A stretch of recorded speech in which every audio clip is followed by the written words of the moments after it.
Okay, so the next lethal rhythm we're talking about, again, it's lethal equals deadly. The next lethal rhythm we'll talk about is ventricular tachycardia. So we can see from this that the pacemaker for the heart is no longer the SA node, it's in the ventricles, and it's fast heart. Ventricular fast heart. So here we have our heart over here.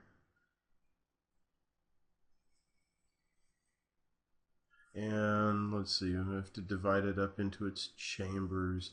Get a different color for that. Let's go with orange. So we got this one across here, down here. So over here we have our right atrium, our left atrium, our left ventricle, and our right ventricle. And this time, again, the problem is down in the ventricles. As you can see from our rhythm strip here, we have a repeating pattern here. It doesn't look good, but it has far more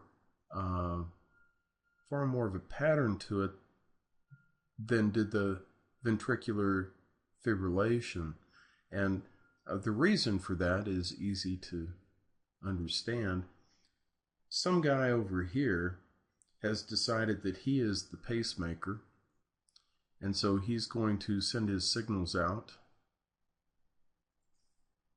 And because he's not on the Autobahn, he's not on the Purkinje system, they travel very slowly, and it's hard to get them across over to here, and they come very slow like that.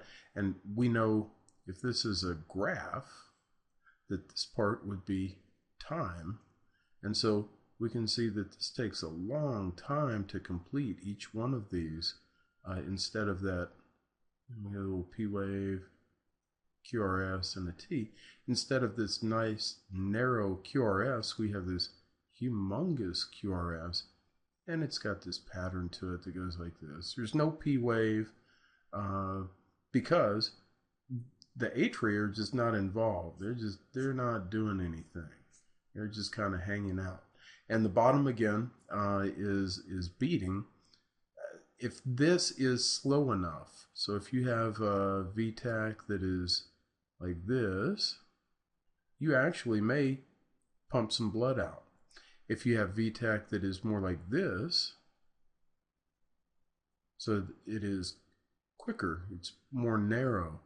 What that means is that diastole, remember diastole? That means that diastole is short down here, and it's too short to get any blood into the ventricles.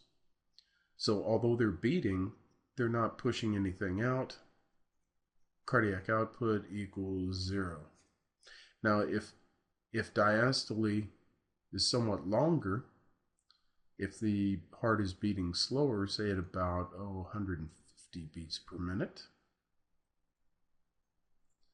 then the ventricles could fill with some blood and push it forward. So cardiac output could equal, I don't know, like 1 to 2 liters, which is nowhere near what it should equal, but this person may be awake.